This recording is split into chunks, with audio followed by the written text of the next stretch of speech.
Galerinha do terceiro ITA, beleza pura? Vamos prosseguir com a aula sobre o romantismo, agora focando a poesia, a produção poética romântica no Brasil. Na aula passada eu fiz aquele geralzão sobre as características mais, enfim, abrangentes do romantismo até chegar aqui ao Brasil, as características brasileiras do romantismo.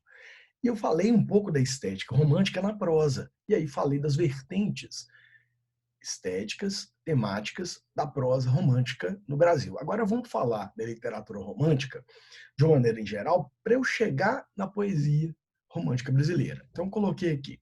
O romantismo questiona o princípio clássico da imitação dos modelos greco-latinos, pois a arte deve corresponder à expressão do indivíduo e suas emoções, seguindo a inspiração do artista.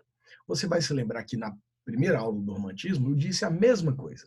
Só que aqui eu estou amplificando essa ideia para valorizar ou destacar como a gente vai ter muito explicitamente na poesia romântica uma característica que eu falei na primeira aula do romantismo como um todo, que é justamente o individualismo.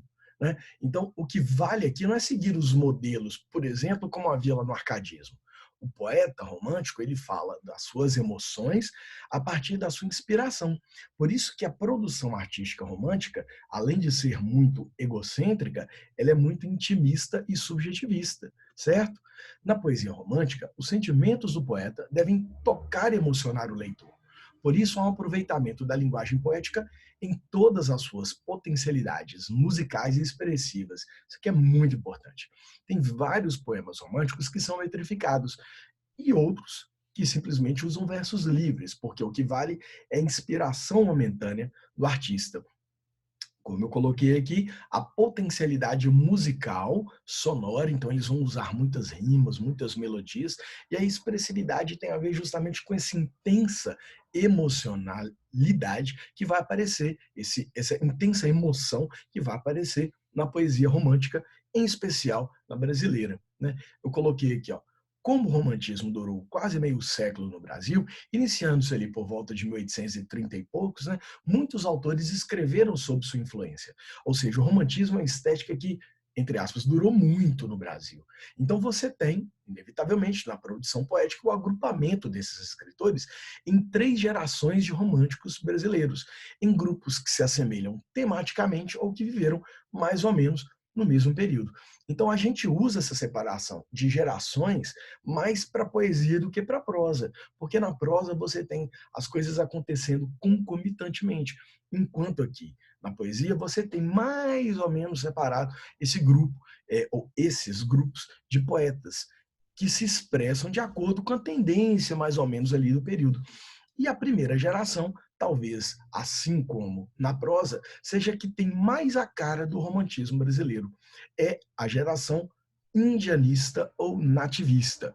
Lembra que na primeira aula sobre o romantismo, a gente terminou falando justamente sobre a prosa indianista. E eu disse, ó, lá na poesia eu vou ampliar essa ideia. Porque aqui na poesia, você também vai ter o índio como um elemento formador da cultura brasileira, mostrando um ufanismo exacerbado, o indígena como nosso herói lá do passado ancestral, a partir também de um retrato expressivo, portanto, sentimental da natureza brasileira. Tá aí o Gonçalves Dias, que não me deixa mentir, né? O autor da Canção do Exílio, só o poema mais conhecido da literatura brasileira do romantismo do século XIX. Natividade é valorização da pátria. O ufanismo é enxergar a pátria sem espírito crítico, a partir de um ponto de vista idealizado. Mas para construir esses heróis indianistas, os poetas e os prosadores, como José de Alencar, vão pegar lá no modelo do cavaleiro medieval europeu aquilo que eles precisam: a honra, a coragem. Olha só o canto do guerreiro do Gonçalves Dias, que é dividido em alguns cantos. Ele é um poema meio extenso, mas os versos são curtos.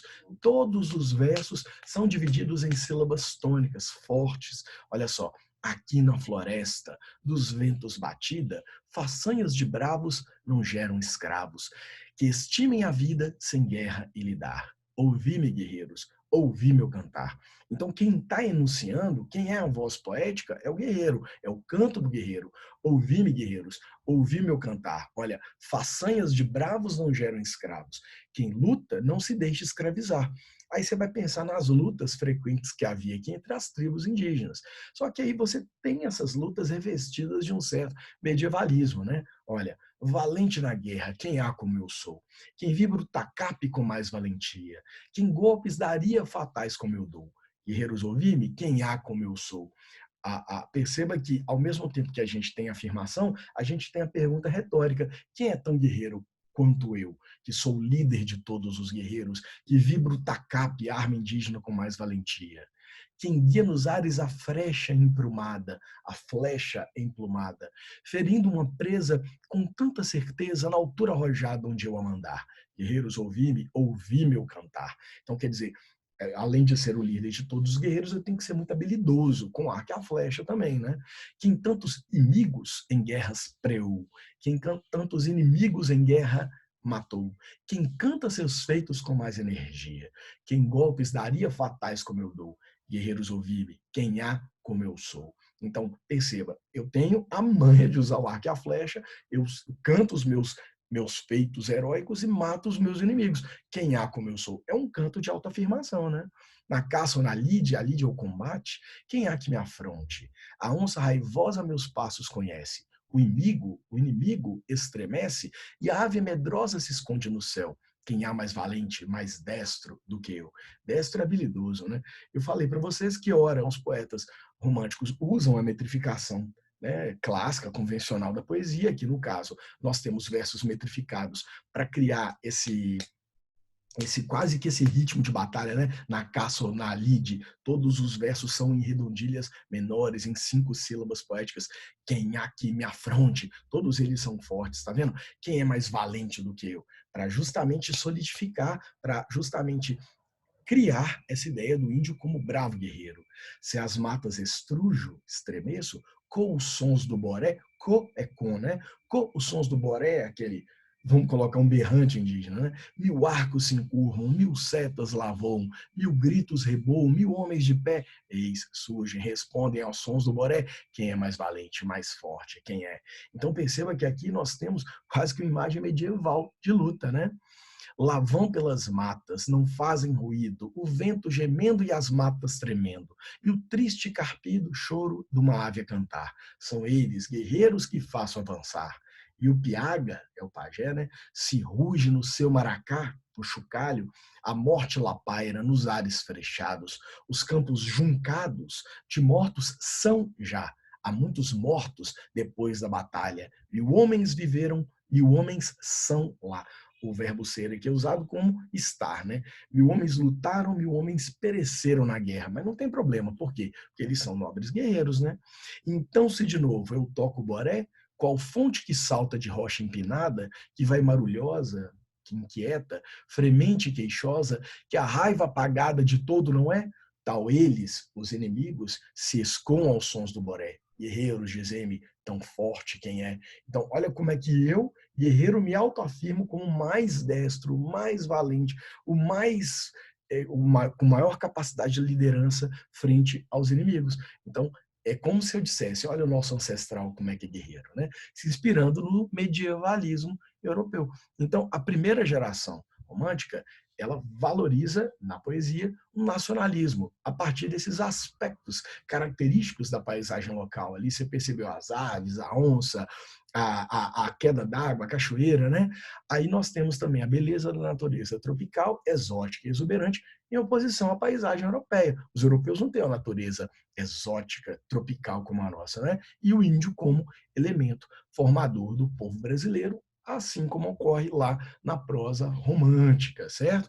Então, se a gente pega a primeira e a segunda geração, algumas características se mantêm aqui na segunda, como o idealismo, que é a grande característica do romantismo, e a gente tem alguns poemas do Gonçalves Dias que fogem um pouco dessa temática indianista e vão para a temática amorosa. Só que aqui no ultrarromantismo, a segunda geração, nós temos o amor sublimado, no sonho e na fantasia do poeta, a partir da extrema idealização de amadas completamente inacessíveis, virginais, delicadas. E o grande nome, assim, junto com Casimiro de Abreu, Junqueira Freire, é esse carinha aí, o Álvares de Azevedo. Ultra-romantismo, né? Exacerbadamente romântico. Temos um soneto aqui conhecidíssimo dele. Olha como é que a segunda geração já sai dessa onda indianista e amplifica a onda sentimental. Olha, ele começa descrevendo a amada, pálida à luz da lâmpada sombria, sobre o leito de flores reclinada. Como a lua por noite embalsamada, entre as nuvens do amor, ela dormia. Perceba, a amada, como é que é? Pálida, a luz mortiça de uma lâmpada sombria, reclinada sobre um leito de flores. Ela está embalsamada pela lua e dorme entre as nuvens do amor. Será uma mulher morta? Será uma mulher adormecida? Cria sua ambiguidade, mas a partir de um ambiente soturno e misterioso, né? Era a virgem do mar, na espuma fria, pela maré das águas embalada. Era um anjo entre nuvens da alvorada que em sonhos se banhava e se esquecia. Então ele começa dizendo que essa amada está embalsamada pela lua e dorme entre as nuvens do amor. E na segunda estrofe desse soneto, ele diz que a virgem do mar é um anjo entre nuvens de alvorada que se esquece e se banha em sonhos. É uma construção completamente idealizada de uma amada, enfim, que vai causar só frustração, a gente já imagina para a voz poética, né? Aí ele termina o soneto dizendo: era mais bela o seio palpitando. Olha como é que a imagem fica um pouco mais erótica, né? Negros olhos, as pálpebras abrindo, formas nuas no leito resvalando.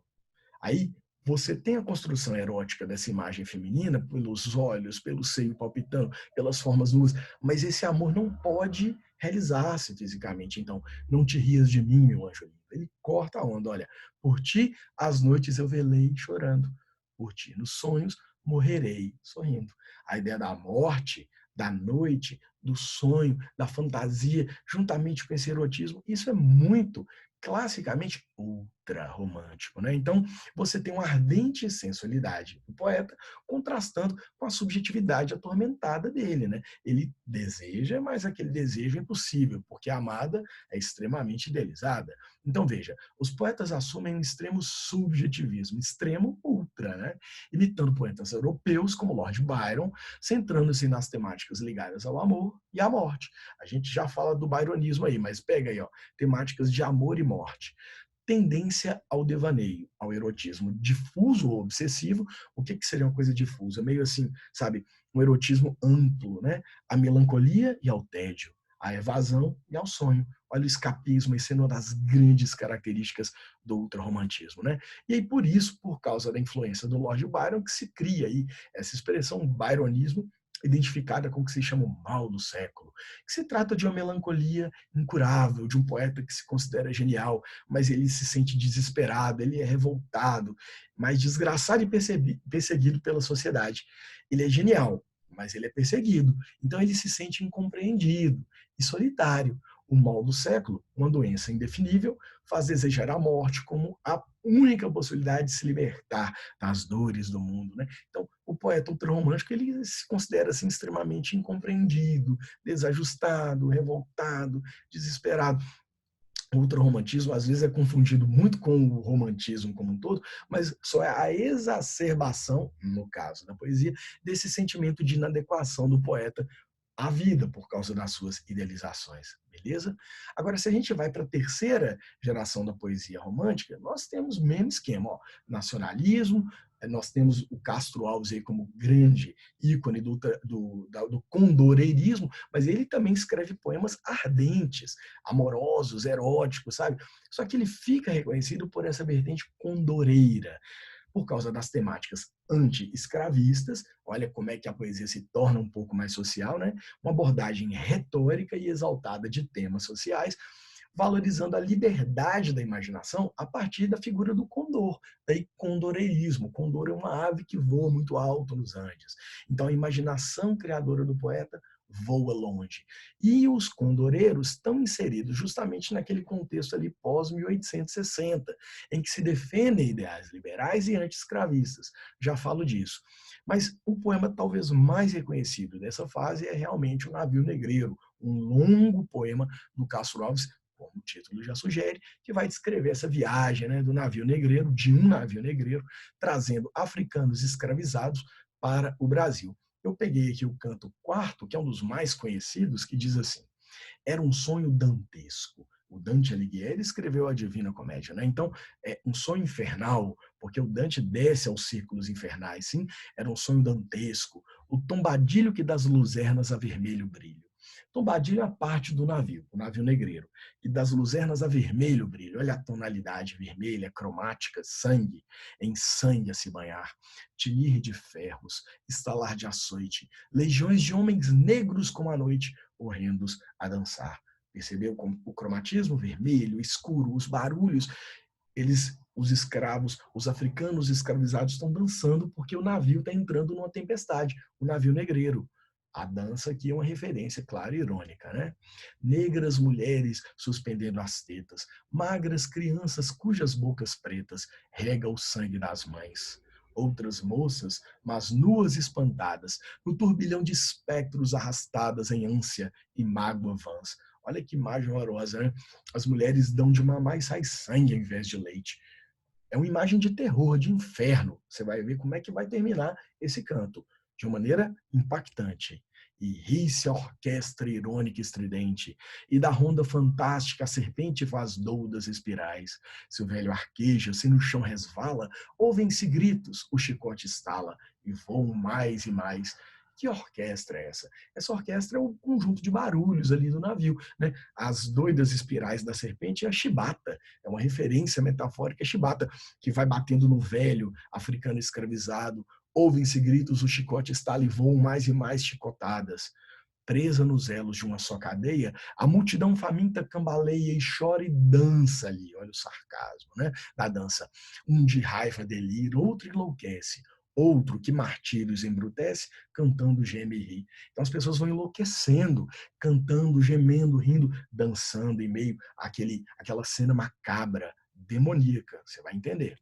No entanto, o capitão manda a manobra, e após fitando o céu que se desdobra, tão puro sobre o mar, diz do fumo, da fumaça, entre os densos nevoeiros, vibrai e rige o chicote, marinheiros, fazei-os mais dançar, ou seja, os escravos têm que apanhar ainda mais, mesmo que no meio da tempestade. É horroroso, é assustador. E ri-se a orquestra irônica e estridente. Ele repete. E da ronda fantástica a serpente faz doidas espirais.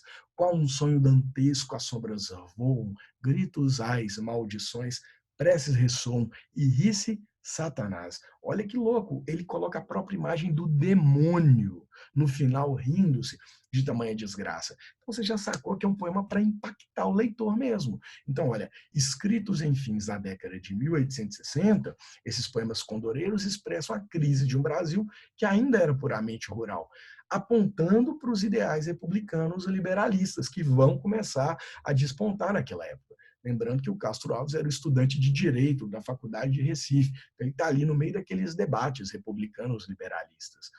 Há, portanto, a indignação diante da relação entre senhor e escravo, que é típica do Brasil Império. Então, se a gente está querendo se libertar, ter essa autonomia diante de Portugal, a gente tem que se livrar desse regime escravista que é marca da colônia e do Império, né? Você tem ataques contra as injustiças sociais, o conservadorismo e o atraso moral do império. Tanto é que ainda se mantém a escravidão como algo totalmente aceitável, ainda para principalmente os latifundiários, os donos de terra, né? Então você tem um fundo ideológico marcado pelos ideais abolicionistas e o culto ao progresso. Para o Brasil progredir, é óbvio que temos que abandonar o regime escravista. Então você tem uma poética grandiloquente, por isso que ela tem um fundo retórico, ela é grandiosa, com oratória, assim, repleta de hipérboles, de metáforas, de imagens muito duras, meio que para chocar o espectador, o leitor, né? Esses poetas gostavam muito de bradar esses poemas. Então dê uma olhada no Navio Negreiro inteirinho, porque ele é um poema simplesmente sensacional. Porque ao mesmo tempo que ele critica a escravidão, ele enfatiza o valor do nacionalismo e da necessidade do progresso, de termos o progresso para o Brasil. Massa? Então, olha como é que a gente fez um apanhadão geral sobre a poesia romântica do Brasil. Na próxima aula, nós vamos entrar lá no movimento realista, fazendo a diferenciação entre o romantismo e o realismo. Demorou? Amiguinhos, brigadão pela atenção. Até mais. Forte abraço.